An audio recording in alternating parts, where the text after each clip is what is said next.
You guys might remember around August of 2021 when Apple announced that they were going to start scanning people's iCloud accounts for CSAM. You know, pictures of minors being abused in ways that Epstein may be interested in. Now, of course, Apple announced that they were going to start doing this to protect the hecking children, right? They're expanding the protections for children. And like every time a corporation or a government starts overreaching and starts to spy on people's private lives and their private business, scanning their private files on iCloud in this case, most of the people who heard this and said, oh, it's for the children, just smiled and clapped and said, yeah, Apple, get them heckin' child predators. You would think that people would have wisened up to the old think of the children routine by now. But anyway, lots of privacy groups and people like myself that just teach digital privacy on the internet raise the alarm about this and how it will likely cause a lot more bad than good with things like false positives being reported. Because these automated systems always end up having false positives, and they can have quite a bit depending on how high their detection threshold is. I mean, just think of all of the times your antivirus has flagged perfectly okay, perfectly fine programs as viruses, and then consider that detecting CSAM is a much more technically complicated process than a computer detecting viruses. And also keep in mind that people getting falsely reported to law enforcement for something like abusing a minor or having images of that happening, that's the kind of thing where even if you don't get convicted, like the police realize that Apple made a mistake with their CSAM detector and they release you, just getting accused of a crime like that, getting accused and then getting arrested for it can be very damaging to a person's reputation. And worse, if you do actually end up spending any time in jail, even if it's just overnight while your family gets bail money together, there's a good chance that you could get assaulted by a cellmate, especially if they find out what you are arrested for. And this is just one very extreme example of a bad thing that could happen if CSAM detection is rolled out. But the really spooky thing, like what really worries me about this, is the fact that scanning people's files that they keep in the cloud for images of children being abused, that opens up Pandora's box for Apple to start scanning for anything else that they would want to scan for. None of the CSAM scanning mechanisms that Apple is using are open source, so we don't know exactly how Apple is even detecting images of CSAM in the first place. I would assume that it's some kind of AI. And it's somewhat difficult to tell if the scanner is even running, which we will look at in a bit. There is a way to tell, but it's just a little difficult. But if Apple did just decide to adapt their CSAM detector to scan your iCloud images for, let's say, guns or drugs, or if they start doing facial recognition on people in the images and then they match that to a criminal database to see if you're harboring a wanted fugitive. These are all things that could easily be done. I know with guns in particular, that's something that different social media sites, like I think Instagram is one of the big ones, where they check to see if people have guns in their Instagram, and I guess posting that, at least under certain circumstances, is something that can get you banned. So it's totally automated. They could just as easily scan for that. Like, that technology already exists. And hell, if you really wanted to get an idea of how spooky a scanner like this can get, I wouldn't be surprised if the AI that's used to detect CSAM could be tweaked a little bit to detect if someone in a photo is of a certain ethnicity. And if so, they could report that to some genocidal maniac secret police to then go to the location of your iPhone and make you disappear. Once you start scanning for one thing, it becomes very trivial, especially if the scanner is not open source, to adapt that scanner and then have it detect anything else and report it in the same way without the person whose files are being scanned having any idea what you're scanning for.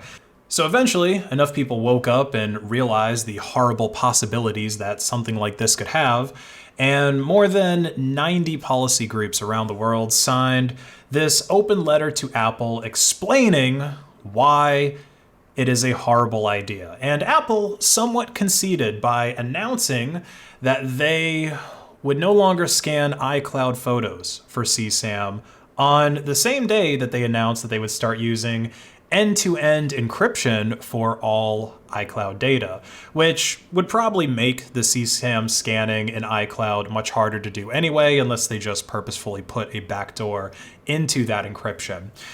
So Apple, they still want to protect the children. So what they're going to do for now, or like what they said that they're going to do, is just try to prevent minors from having inappropriate conversations with adults on their iMessage platform in the first place. So this is what was put out by Apple and the media about the current state of their CSAM scanning. Basically, they're saying, hey, we're not going to do that. We think it's a bad idea. You know, we listen to the privacy people, yada, yada. But recent discoveries have proven that Apple lied about canning the CSAM scanner. Not only is it still out there being used to scan your files, but it's running locally on your Apple devices, even if you aren't using iCloud. Now, I'm not going to read over this whole thing, but it is a short read. It's like 6 minutes according to this here, so I'll leave a link to it in the description if you want to read it. But essentially, what happened, what this person describes in their blog post, is how they were transferring photos to their MacBook from their iPhone using a USB cable, and they were using the macOS Photos application, because you can't just use a regular file manager to transfer stuff. But that's what they were doing. And the reason that this person transfers their photos this way is because they don't want to use iCloud or any of Apple's networking services. And what they actually say specifically is they don't want to do it due to Apple's spookiness, where they turn over customer data on 30,000 customers per year to US federal police without any search warrant. And that's per Apple's own self-published transparency report. And they're probably doing that. It's probably people that the federal police are just interested in knowing where they are and what they're up to. But instead of them breaking the law on their own behalf and violating people's constitutional rights by breaking in and then putting listening devices in their home and then giving people an opportunity to sue the federal government, instead of doing that, they can just get the information that Apple gathers on you directly from Apple. So yeah, this seems like the most private way to use Apple devices, you know, what this person is doing by avoiding all of the network stuff that Apple has. Oh, and he also was using this program called Little Snitch on his MacBook, which was the snitch in this case, because it alerts you to any apps that do start making network connections on the MacBook. So this is what alerted him that this program, let me zoom in so you can see it, Media Analysis D, was trying to connect to Apple's API.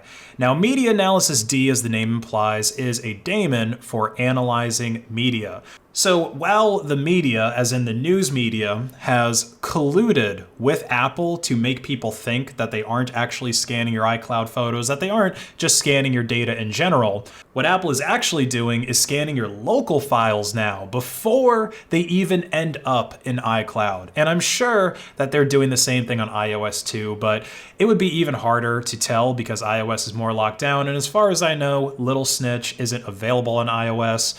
So the CSAM scanning has begun, and now I guess Apple products are officially spookier than Microsoft and Google products. I don't think there's been any exact confirmation on whether or not those companies are scanning your local file systems, your local operating system. I'm sure that they are, but yeah, we now have confirmation that Apple is doing that in the background. You know, it's kind of sad to see Apple go down this route because for such a long time, they advertise themselves as being the best devices for people that want privacy, and especially for people that want it in a simple way. Because I've even said in the past that by default, just turning these devices on and not making any changes, not installing any custom ROMs or nothing like that, stock iOS is way less spooky than stock Android phones.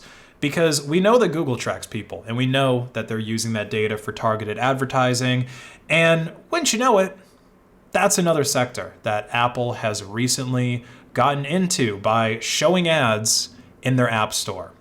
Today, the scanning of your file system is used to catch child predators. Tomorrow, it's going to be used to maybe figure out your favorite anime character and then create ads with them shilling various Apple products to you on the fly, along with all the other spooky hypothetical things that I told you the CCAM detector could be used for with just a few minor tweaks.